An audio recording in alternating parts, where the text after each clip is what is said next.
Welcome back to our channel. So today in this video we are going to discuss about how to import DeFi trades from Base Arbitrum to CoinLedger. So without wasting much of our time, let's get straight into that video.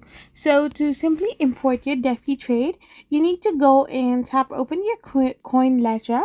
So once you open your CoinLedger, you need to navigate to the import section in CoinLedger.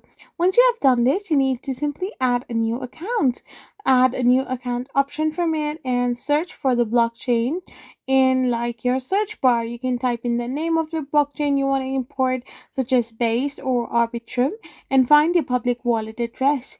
After this, you need to copy and paste the address in your designated box in CoinLedger, and once this is done, press the connect or connected wallet button. CoinLedger will then automatically sync your transactions from that address. Once the sync is completed, you can review the important transaction in the Transactions tab. I hope you found this video helpful, so don't forget to hit that subscribe button and to give us a thumbs up. We will be back again with more informative videos. Thank you for watching and stay tuned for our next video.